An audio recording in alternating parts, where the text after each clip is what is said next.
Salve galera, seja bem-vindo. Vamos começar nossos estudos aqui em termodinâmica. E para começar, vamos definir logo o que é a termodinâmica. Bem, a termodinâmica, ela se encaixa ali dentro da área da física e também se encaixa em parte da área da química, na parte de físico-química, e é definida como a ciência das transformações de energia. Desde lá do ensino médio, nós aprendemos que energia, ela não pode ser criada e nem destruída. Ela simplesmente se transforma em outro tipo de energia. Então eu tenho energia elétrica se transformando em energia potencial se transformando em energia cinética, e energia cinética se transformando em energia térmica e por aí vai. Existem várias facetas para a energia. E a termodinâmica é a parte da ciência que vai estar estudando essas transformações de energia, como ocorre, por que ocorre, quando ocorre, ok? E vamos começar a falar um pouco sobre o gás perfeito, já nessa primeira aula, para a gente já ter um conteúdo já na primeira aula, que é o seguinte.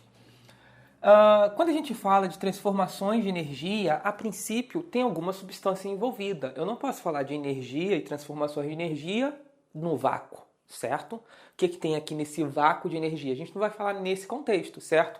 Então a gente vai falar tem que ter um certo material. Em cima desse material que nós vamos definir a ideia de onde existe energia, para onde a energia passa, da onde a energia sai. E a gente começa falando do gás perfeito, que é uma substância utópica. Ela não existe na vida real, mas as definições matemáticas que a gente consegue elaborar em cima do gás perfeito, elas são muito boas para definir um gás real e depois a matéria, e isso vai evoluindo, certo? Se a gente não entender o gás perfeito, praticamente a gente não consegue entender nada da termodinâmica. Bem, o que vem a ser um gás perfeito? Gás perfeito, primeiro, o que é um gás? Gás é uma substância, uma matéria, melhor dizendo. Gás é uma matéria que sempre ocupa todo o espaço que lhe é disponível. Então, se eu tenho um certo recipiente e esse recipiente contém algum gás, o gás ele vai ocupar sempre todo o recipiente. Se de alguma maneira, digamos que eu tenha aqui, ó, isso aqui seja uma parede móvel, ok? E eu tenho aqui o nosso gás. O nosso gás ele vai ser representado por bolinhas, como se fossem bolinhas de gude, são partículas, ok? E aí, no caso, quando eu puxo essa parede móvel, dando mais espaço para o meu gás, o que vai acontecer? Ele vai espalhar, ocupando sempre todo o recipiente. Ele vai espalhar. Então, essa é a ideia de gás. Gás é uma substância, uma matéria, ok? Que vai sempre ocupar todo o espaço que lhe é disponível. E eu posso até mesmo diminuir o espaço dele, ou seja, prensando isso aqui, prensando essa parede, reduzindo o espaço que ele tem, certo? Deixando ele aqui, ó, comprimido. Isso aqui vai ser o nosso gás. Essa é a nossa ideia de gás. E o que vem a ser um gás perfeito? Um gás perfeito, ele vai ser dado por essas bolinhas. Isso aqui vão ser partículas. A ideia de um gás perfeito é que as partículas, elas podem bater uma nas outras, mas vão ser como se fossem colisões elásticas, ou seja, vão conservar energia cinética, vão ser colisões e elas não vão interagir uma com a outra a não ser por meio de colisão. Como assim? Na prática, por exemplo, se eu tiver duas moléculas de água, eu tenho uma molécula de água aqui, certo? E tem uma outra molécula de água aqui, qualquer. Quando eu aproximo duas moléculas de água, antes mesmo de elas colidirem, elas já vão começar a interagir devido ao polo, né? Ao dipolo formado na molécula de água. Elas já vão fazer uma interação de dipolo ali, certo? No caso de um gás perfeito, a ideia é que a minha substância contida aqui dentro, ela é formada por partículas, ok? Que não tem polarização, não tem nada. São simplesmente como se fossem bolinhas que colidem uma com as outras e essa é a única forma de interação. Vai ser as colisões, correto? Dentro de gás perfeito, a gente vai começar a definir o que é um estado físico. E a gente começa aqui, ó. Agora começa a nossa matéria, entendendo que é um gás perfeito. Agora começa a nossa matéria, onde a gente define o que é um estado físico. E não podemos confundir estado físico com estado da matéria. São coisas diferentes, ok? Estado da matéria é aqueles estados que nós já conhecemos, sólido, líquido, gasoso, plasma. Quando eu falo de estado físico, o estado físico é aquilo que vai definir as propriedades, ok, de um certo material, de uma certa substância. Isso vai ser o estado físico, ok? Por exemplo, eu tenho aqui duas substâncias que até então a sua composição molecular é idêntica. Pode ser aqui gelo e água, certo? Aqui claramente nós temos que o gelo e a água, eles têm estados da matéria, estão estados da matéria diferentes. O gelo está no sólido, a água aqui, água líquida, né? Já está, como o próprio nome diz, está no líquido. Só que o estado físico, ele não está associado ao aspecto visual, certo? Para a gente definir um estado físico, nós precisamos definir 4 grandezas. E essas 4 grandezas são as 4 grandezas bases da termodinâmica, certo? Vai ser o número de mols, que é a quantidade de matéria.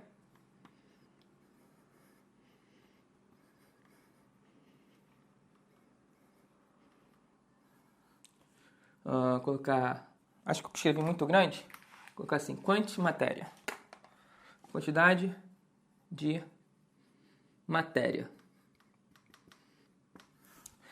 A outra grandeza que vai definir um estado físico vai ser a pressão, ok? A outra grandeza que vai definir o estado físico vai ser o volume. E por fim, volume.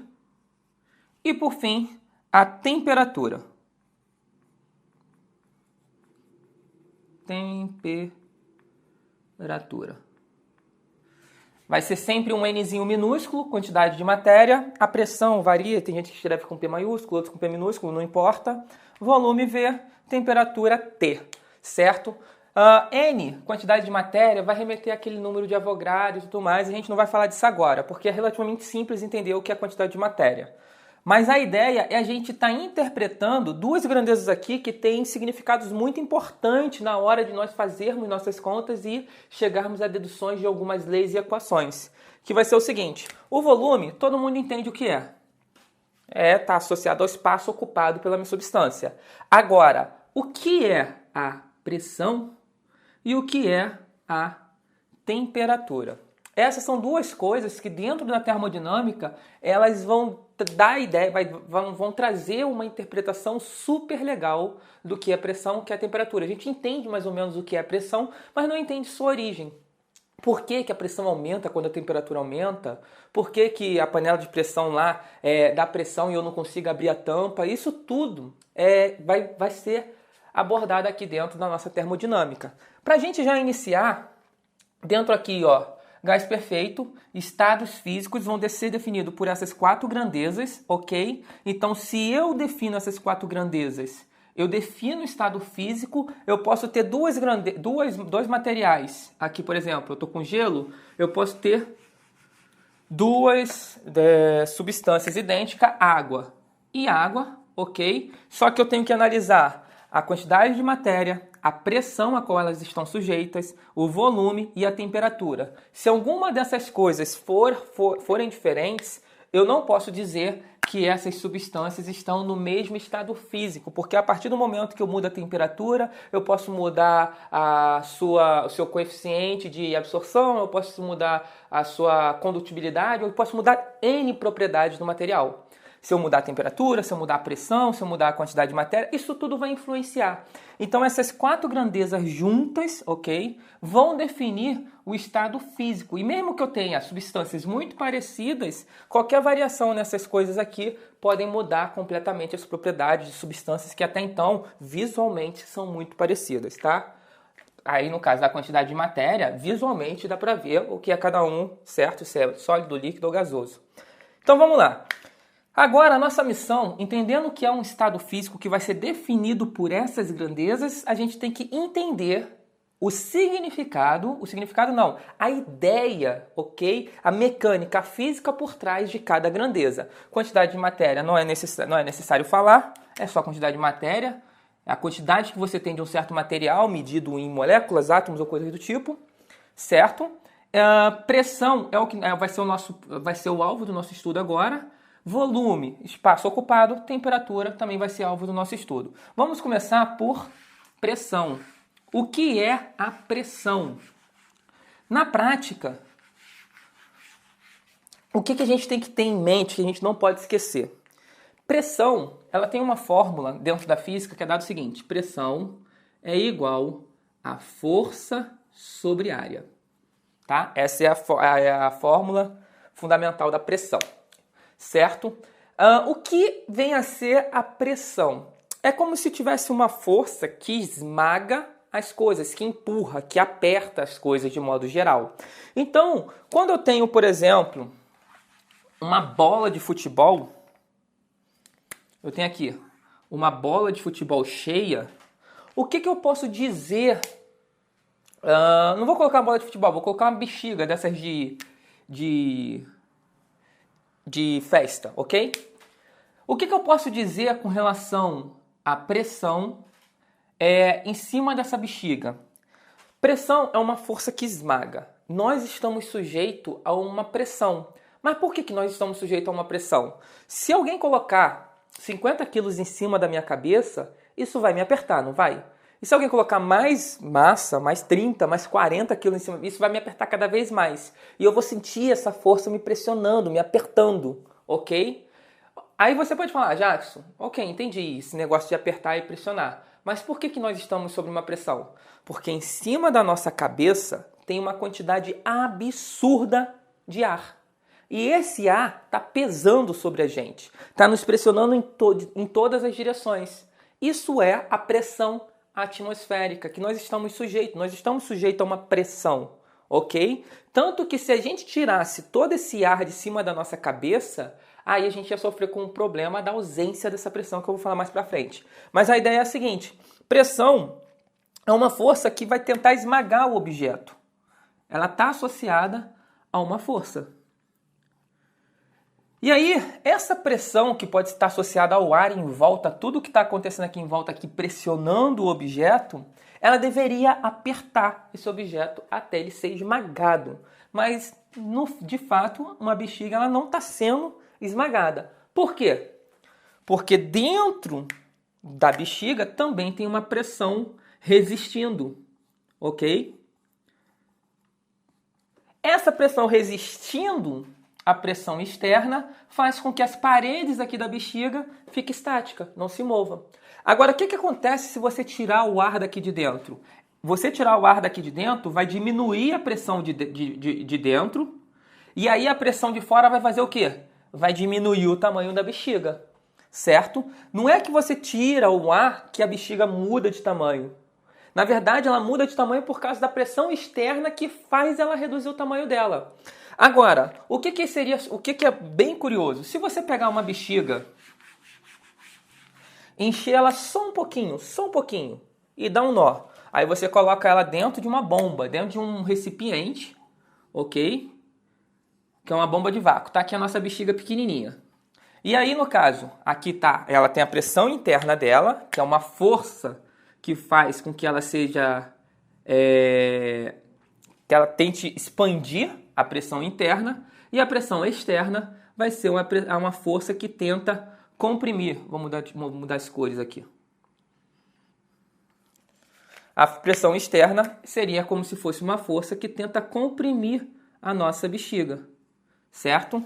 E aí o que acontece é o seguinte: se eu ligo esse recipiente aqui a uma bomba de vácuo, a bomba de vácuo ela é capaz de tirar o ar daqui de dentro. Conforme ela vai tirando o ar daqui de dentro, o que vai acontecendo?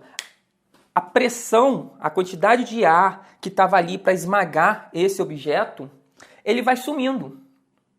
Nisso que ele vai sumindo, nisso que você vai diminuindo a pressão aqui, tirando esse ar daqui do recipiente, essa interna, ela não deixa de existir, ela começa a ganhar força. Ela começa a ganhar espaço. E aí ela faz a bexiga aumentar de tamanho.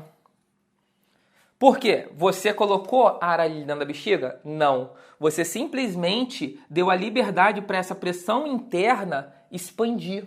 Então, na prática, nós seres humanos, por exemplo, nós estamos sendo esmagados por essa pressão que, no caso, está associada à quantidade de ar em cima da nossa cabeça, certo? Mas, da mesma maneira que nós estamos sendo esmagados, o nosso corpo ele tem uma força contrária evitando essa pressão que tenta nos esmagar. Tem uma situação curiosa que existem alguns peixes que eles estão sujeitos a uma pressão muito maior do que nós seres humanos estamos acostumados. Então, se a gente pegar e mergulhar, tem aqui ó, água, e aqui está a gente bem acima da água do nível do mar, ok? Quando nós estamos aqui na praia, a quantidade de ar sobre nossa cabeça é o que determina a pressão, que vai ser toda uma atmosfera. Quando a gente mergulha, a coisa muda de situação, porque além da quantidade de ar sobre nossa cabeça, existe uma quantidade de água. E essa água também pesa. Então, à medida que você vai mergulhando, a pressão, as coisas sobre você tentando te esmagar, aumenta. E nós sentimos isso. Nós sentimos nosso corpo sendo apertado de todos os lados. Ok? Existem alguns peixes que estão acostumados a viver a uma pressão muito grande. Muito grande. E aí, quando você está aqui no seu barquinho e pesca um peixe desse, se você puxar ele muito rápido, o que acontece é o seguinte, se ele está sujeito a uma pressão muito grande, a ter uma força muito grande tentando esmagar ele, dentro dele tem uma força muito grande evitando esse esmagamento, vamos colocar dessa maneira.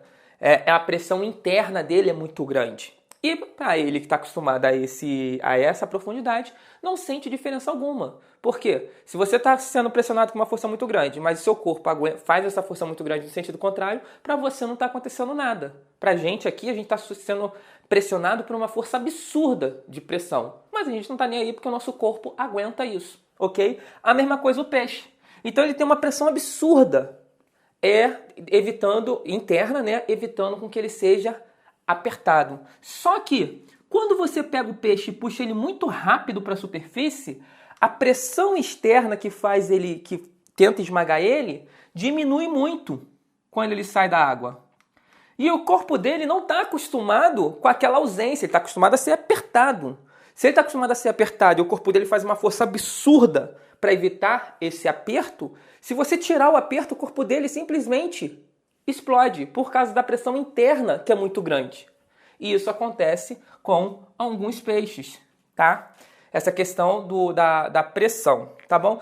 Eu vou encerrar essa aula aqui, onde eu mais ou menos dei a ideia do que é uma pressão. E na próxima aula a gente vai discutir o que dá origem à pressão na prática, tá bom? E a gente se vê na próxima aula. Valeu!